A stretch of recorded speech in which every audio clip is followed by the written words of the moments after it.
Welcome everyone to Science. Oh, no. This isn't the Science of Spiritual Growth. My mistake. This is Enlightened Masculinity podcast.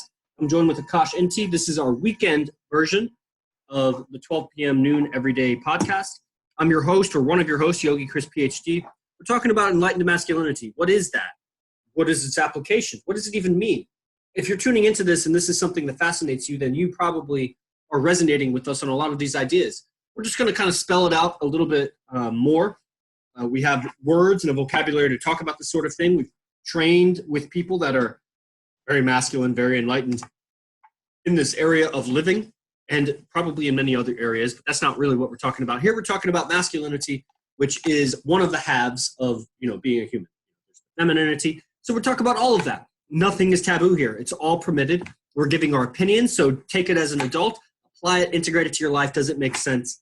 Logify it to yourself. And we're going to have a lot of fun with our podcast today. So like I said, I'm Yogi Chris, and I travel the world teaching yoga. I have many books, many podcasts, and I have a PhD in the human universities. That's in engineering, so we don't need to talk about that, but I'm smart.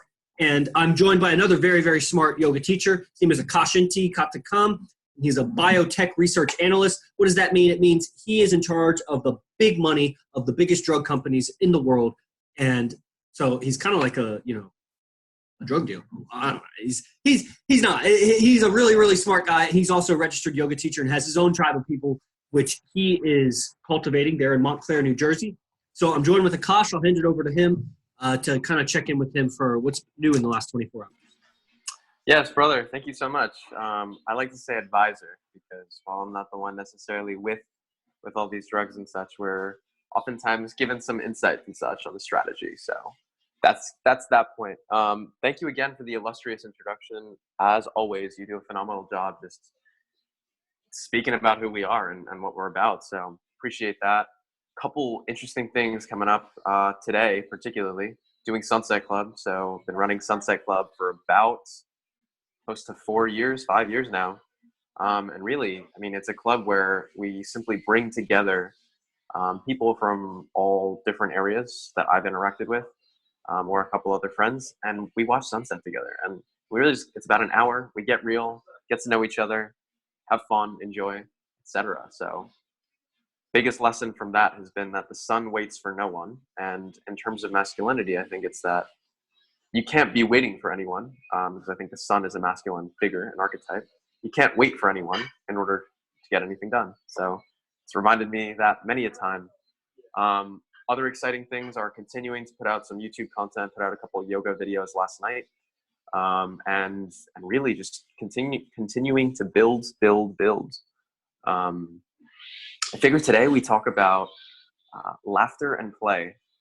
The reason I wanted to talk through this topic was it's one of the 7 universal truths that I've learned in yoga teacher training, which states that laughter and play are the fountains of youth.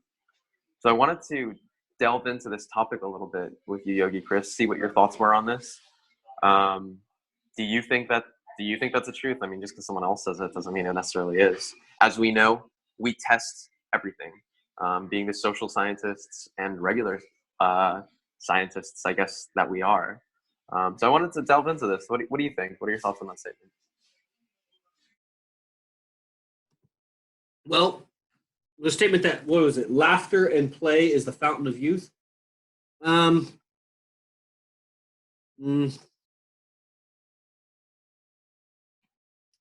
Sure, why not? Maybe it is. My question is, what's so valuable about youth?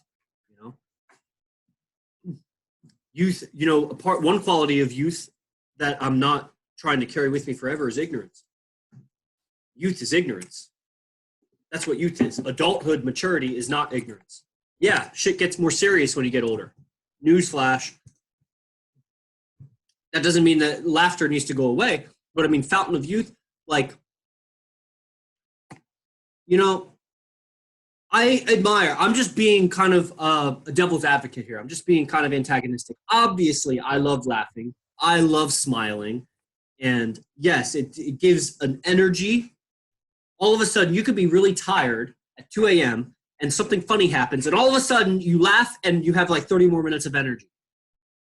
And it's like, it's so weird because it took energy to laugh in the first place. So expending energy somehow released more energy. And it was just like potential energy inside of you. So laughter, getting more energy, enthusiastic, the smiling is countering a lot of the sagging, wrinkling that happens to the face. So it probably makes you look younger. I'm sure it releases all kinds of hormones inside the body that, help it repair. Laughter is such a great healer. It heals emotions. It can make physical pains less painful. One of the things, I broke my collarbone when I was younger and really, really broke it badly. And I would watch funny movies, and it just made it hurt less. And so, yeah, I think it helps with healing. It helps with positivity. I mean, it's a positive thing. Like laughter is a positive thing. But, I like, unless I was like a laughing yoga instructor, how they had these kinds of yoga where it's like laughing yoga. Or, if I was some kind of like comedian or something, that could be my catchphrase or something. As a person that's really pursuing like enlightenment and liberation from suffering, I don't think laughter is the top of the list. It's a Yogi Chris, here's where I would actually disagree with you. I think it's really important to come back to laughter. And again, I'm playing devil's advocate here, or am I? Or am I the devil itself? Or am I an angel? Who knows? Nonetheless, I think, I found it to be really important in the sense of I consistently laugh at myself when I continue to buy into illusions of what's going on around me, like thinking that what's happening is so real and visceral that I can't get out of it, that's a joke to me. It's funny. What's up, Captain the Nest? And when we laugh, like it like exactly like you said, like it releases a bunch of chemicals and biochemicals and such in our body, but it also is a way of it clears the mind completely too. I found that laughter is a great source of breaking tension. So whenever there's tension around, you throw a little joke in, and there's multiple ways to make jokes. You could wait for a punchline, but I found those don't work all too well.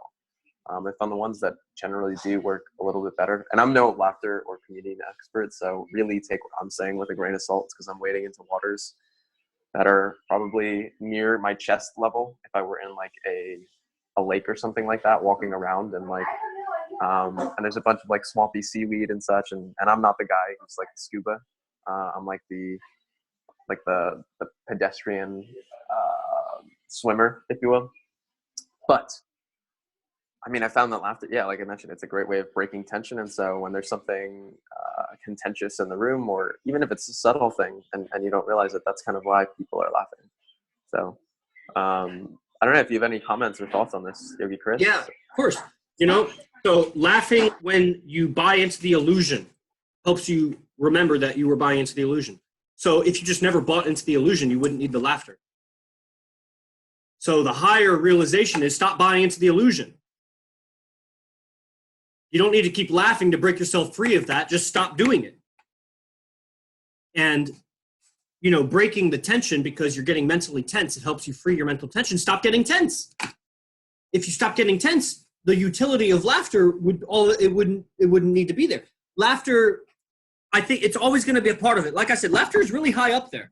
Like, I just think there are higher things. And I wouldn't pursue laughter as like my path to liberation. It's a checkpoint along the way. As you realize higher and higher levels of realization, you'll catch deeper and deeper attachments to the illusion, and you'll laugh it off. Probably a natural byproduct of spiritual bliss is laughter, smiling. Like there's a giggliness that comes with like Shakti rising, and so I think it's like 80, 90, 95% accurate that laughter is the fountain of youth. That what was the other one? Laughter. Was that it? Laughter is the fountain of youth. Laughter. And joy. Yeah, man. Enjoyment, like for sure. It's just, I think, so finding, because you're really wise, and so finding reasons to laugh that don't involve resolving a negativity. there's, I think, going to be some higher purpose for your laughter versus laughter as it's the medicine for something that's negative, or because why was that negativity there? Like, so eliminating the roots or the seeds of those negativities, does that remove the need for laughter? So what would laughter be without the original negativity? And if we can find that laughter, I think that would be some really high purpose laughter. Interesting. Yeah. I mean, when you say that, it makes me think of there's different levels of like chains, if you will, to laughter itself, right? So there's low level laughter of like, and I guess this even goes along with humor itself, of like humor that's not like, I don't know, fart jokes or some shit like that, or literally like shit jokes, something like that. Then there's higher levels of humor, or what people consider higher levels. Who knows if it's actually higher or not, but someone was like, this is too intellectually not high in terms of thinking, and so that's why it's not as funny. I don't know, but yeah. And as a social artist, like laughter is such an integral tool to break the ice, to breaking someone else's tension, breaking their pattern. So using it as a communication tool to facilitate connection, facilitate leadership. Someone is very suggestible after they laugh. So it's a way to help lead and guide someone if you can help them facilitate laughter in them. And then what you say to them right after that, if you're helping to retrain someone's self-image or their posture, very useful to get them to laugh first and then feed them the self-empowerment line versus just feeding them the self-empowerment line. So it's a really important tool in the tool belt. And there was something else you said, but no, that's brilliant right there, actually. And so I guess as a social scientist itself, we're always thinking about every single action that we're taking. There's a purpose behind it. So it may seem, and this is something I give to you all, and Yogi, we study this all the time, apply it every single day, whether it be in the yoga studio, out at the bars, etc., or even just in the grocery store. You'd be crazy the things that we pull off in the grocery store. But no, these are little tools that we use. So using this whole spectrum of human emotion and playing it like an instrument, right? At the end of the day, everyone wants to feel. If I grew up, I'm half Indian, so I grew up watching Bollywood movies. And I don't know if you know anything about Bollywood movies, but they're like at least 4 hours long. They have like 70 or like 6 or 7 songs that go on for like 10 minutes long. So it's like, what are you guys doing? So it's like a huge musical production. When you go to the movies in India, it's like you're there for literally the whole day. Like it's like, okay, you start with like a small little feature. Like this is how the movies used to be like in the US. It's like you start with a small feature film with like 5-10 minutes long, and you get like a short little break, go get your snacks, then you get another small little thing, get your snacks. Then you got like the 4-hour movie. They take an intermission. People like literally will straight up just like go and grab lunch or something like that in the middle of this movie. So it's like, it's incredible. But one of the things that are most interesting about it is that they take you through every single human emotion. So you'll be laughing, dying of like hysterical laughter. And then in the next moment, you'll be heartbroken and literally tears streaming down your face just at how sad of an experience it is. And then you get angry and you experience the whole spectrum of emotion. And that's what we all seek at the end of the day. I mean, I think diving into one of these is really, really key and important, and really getting a good understanding of what is laughter, why is it important, why is joy important, what are the qualities within it that people seek and enjoy. And this truth itself, as I mentioned, came from some of my teachers, that they distilled down this information. I found it super valuable, and I come back to this as often as possible. So I'll turn it back over to you, Yogi Chris. I know I said quite a bit. Well, I seek laughter. I love laughter. Laughter is so finding laughter. I probably could talk more about laughter. In part of the ethos of the IMC method and the methods that we study, IMC is the method of our teacher, Arash Zapar Dibazar, Integrated Martial Arts Concepts, IMC. And talking about something helps create it more. And when we talk about laughter, this is something that I don't find myself talking too much about laughter. So I think if I talked more about it, if I described it, what it would look like, what the experience of it is like when someone else is laughing around me, laughing is so infectious. And it's a really positive, I describe a lot to do in yoga anatomy when I'm talking about breathing and like relaxing the tongue and space in the throat. I use laughter as a big example. Like when you're laughing, there's a lot of space in your throat. And if you can maintain this space in your throat just through living, when you're working, when you're socializing, when you're with your girl or your guy, or your person, whatever you're doing, if you can maintain some laughter space, the space of laughter. Laughter, I think, is a really good signpost that points to like what is an open, expansive body. Like usually when you're laughing, your chest is out, like nobody really like collapsing like that, huh? Unless you're getting tickled, right? And there are some there is definitely. Oh, that's the other thing you were saying about levels of laughter. Yeah, I mean, you could be laughing by making fun of somebody. That's a low level laughter. That's not good laughter. It's laughter at the expense of someone else's frowning. There are slapstick humor where it's laughter because it's so absurd. And what is that doing for you? Really?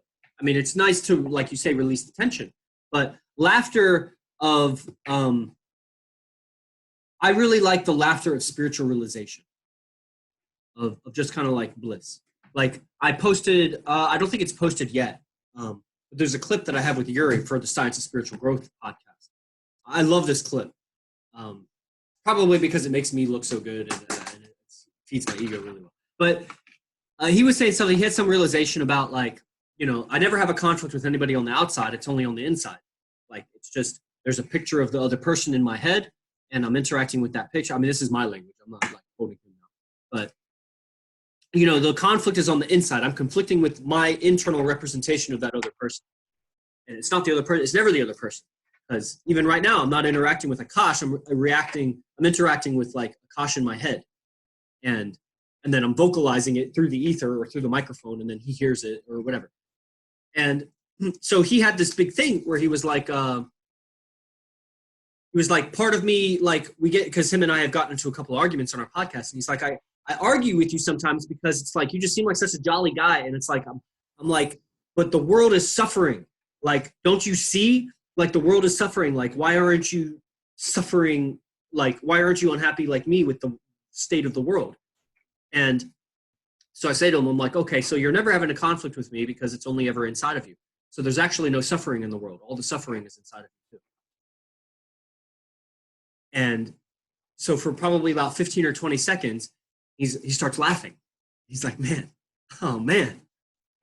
And he's like moving around, and he's like, and it's like that kind of like bliss laughter. Like, I live for that. Like that is literally like, if I got at least one of those a day, I would be happy, because man, that's like priceless. And it was just some funny wordplay. It's just wordplay that got his wires crossed and got him thinking, Vince and Arash do that to me all the time. Brian does that to me sometimes. Like, so I love that kind.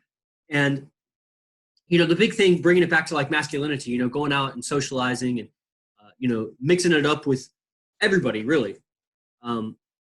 It's easy to like, for me, I teach so much, and I talk so much, and I have my lectures so much, and I'm on Arash's podcast so much. So it's just that format of like, listen, they talk a lot, or I talk a lot, and they listen a lot.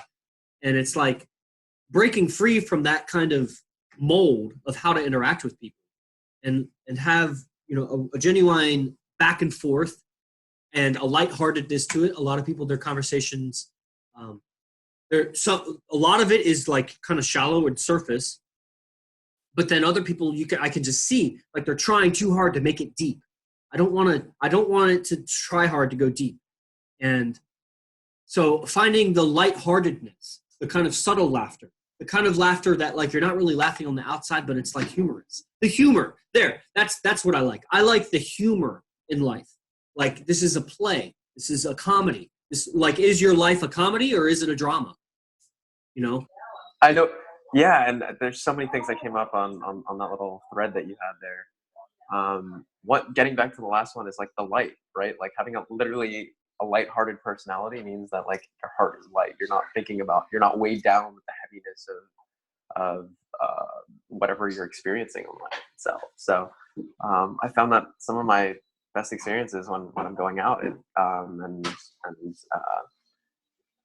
meeting new people, I'm just staying like a playful being, like as if I'm a little kid in that sense. And that's how I think it gets back to like the whole fountain of youth itself, right? Like you're talking about how it's a blissful experience to be when you have a realization as the one that you had just described. And so it's incredible to see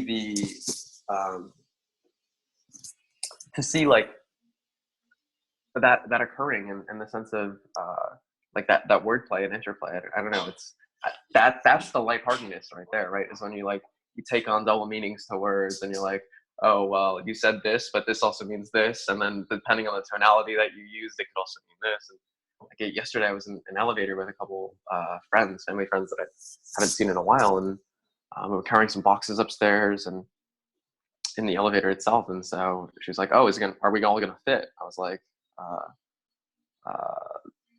or is this elevator large enough, or is this elevator like big enough? And I was like, well, it's big enough to get the job done. And like just the way I said it, like there was a lot of intonation and like vibes that come across. So it was like lighthearted and such. And it was true to the actual elevator itself, but it's also that you could take the meaning wherever you want it. And that's where I love this, like, that's where the idea of like paradox and fuck comes back to me as well, in the sense of it could be, it takes on so many different meanings, and finding the different meanings and playing with the ones that, like, someone meant something, but you take a different one just to play around with them and go on that storyline. And they weren't even thinking of it most of the time, they weren't like, oh, this is the storyline that we're going to go on right now. It was more so that they're like, oh shit, like it could also mean that. And then you get them out of their head and you get them into a state of laughter itself and joy. So I found that. Yeah, metaphysically, I see that as like what you're describing, like these innuendos or double entendres, or these like kind of words or communications that can be interpreted multiple ways, is revealing a person's attachment to what they were expecting. So it is a very liberating thing there when you can give them a double meaning kind of thing, and it breaks them free. And really, I'm not going around really, like, I'll work through this idea. Like, I'm not trying to break people free per se, but I want to break free. I'm breaking myself free. And part of my breaking free is breaking free of the need to break other people free, but also breaking free of the total independence of not needing to break other people free. So I'm just going around living, breaking myself free from expectations, from some of these ideas, and the absurdity that when I catch myself so glued to an expectation, like the freedom of that is just like, oh man, it's like when you go to the chiropractor and you have pain and they pop something back in, and it's like you start laughing, and it's like it almost hurt when they popped it, but it's like you're laughing because you realize how much heaviness and how much muscle tension was accompanying that little aggravation or that big aggravation. And it's the same thing, like mentally and socially. When I catch myself like I was suffering with those expectations or those ideas, and the freedom from that heavy thought or that heavy behavior, laughter just seems to accompany it. It's a natural release of that. And so I'm looking for that kind of laughter. I love that. Yeah, for sure. And getting back to the topic of enlightened masculinity itself is like, I think a man who's able to recognize within a particular situation when something is very tense and going down one path and realizing the heaviness in the room, the guy who's able to cut that and break it with laughter in and of itself is just, or even with the joyous personality. It doesn't even have to be like laughing or anything, like, or making others laugh, but you see the guy, like everyone's in like a super tense discussion and they're in a room and you walk in and you're like, oh shit, there's like some shit going down right now.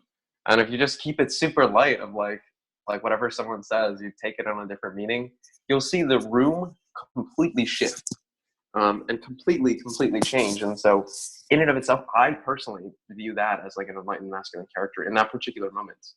And that's the thing, is like, when we say enlightened masculinity, it's not like this is who we are every single moment of the day. It's like what we strive for, I think.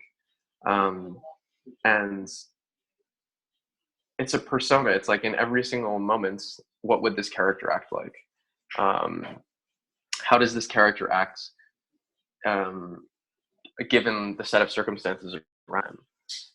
And what do they use? And what do they do to use it to break free, or to free others? Or, I mean, I guess at the end of the day, like you said, like by freeing others, you're only really freeing yourself in some ways, as the outside is a reflection of the inside. So there are no others.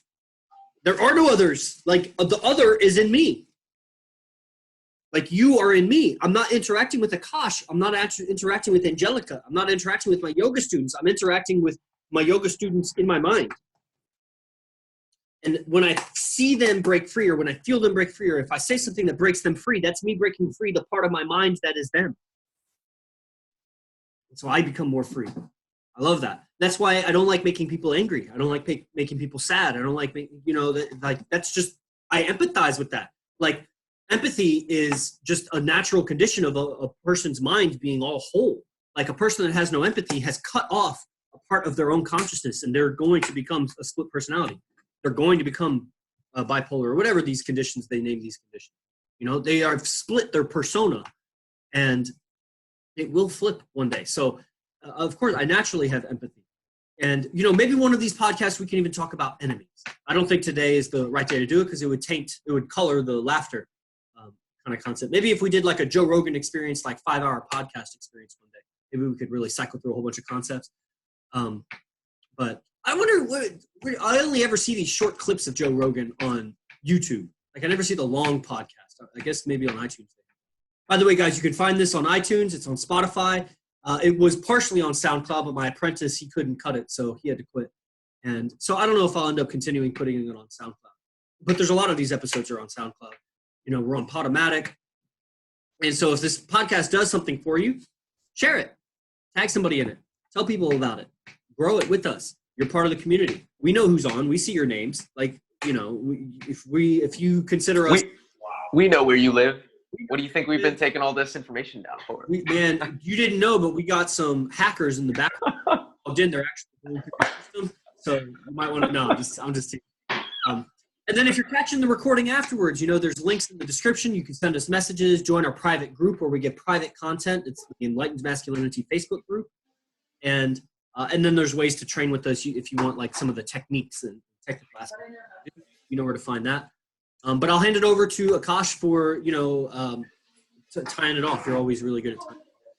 Yeah. So as Yogi Chris mentioned, join the Facebook group. Putting out content at least once a week, potentially 2 to 3 times though. The more engaging you guys are, I'm like, all right, cool. I can give a little more, little pieces of fruit or some such thing if you guys like. No fruit on this one. Only ideas. So don't expect fruit. In other news, yeah, as I mentioned, Sunset Club later tonight. For those of you who are in New Jersey, we will be at Eagle Rock Reservation. Beautiful, Yogi Chris, you'd love this. Beautiful view of New York City. It's probably about like 10 miles outside, and you can see the whole city skyline.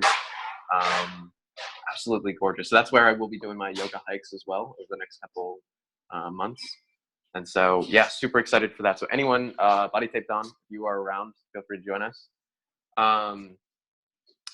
That being said, that's kind of all I've got for right now. I'll turn it back over to you, Yogi Chris. Any closing thoughts? Where can you get some of the products that you've been working on and tell us a little bit about Masculinity, I guess? Yeah, I'm prolific in this content. I talk about this sort of stuff a lot. If you want to change your view of the world, want to change how you view yourself, if you have any kind of physical or mental anguish, we got solutions for you at Ninth Limb. And the most recent product that's coming out is a sacroiliac joint therapy. So this is like your pelvis joint, basically. A lot of lower back pain comes with it. And, alchemy is fun. Going into meditation is fun. Working with the tape recorders in the mind is fun. It's fun to rewrite the script of your life. But that's extra challenging when you got physical pain. When there's physical things that are just like nagging at your attention, like it's hard to go in and like refine your mind and refine your communication. And so let's fix that. That's the newest thing that's coming out, and I'll be releasing that tomorrow. So that's pelvis therapy movements, and it's part of the Silent Flute teachings. It'll be a package deal. It's going to be really tight. It's going to get you a lot of really incredible results as far as, creating space in your pelvis and relieving a lot of lower back tension and pressure.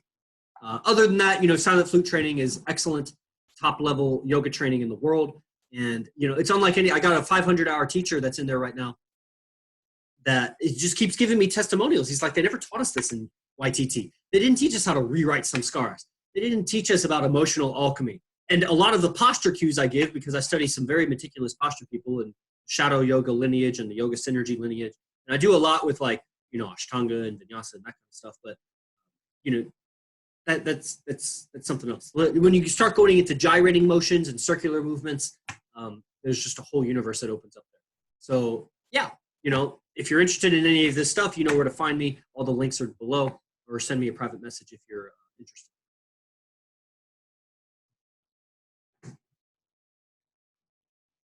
Awesome. Oh, Akasha, I might have muted you. Awesome. Yes. Well, thank you guys so much. Looking forward to hearing you guys soon, and we'll catch you online Next Saturday and Sunday. Thank you, everyone, for tuning in. Namaste.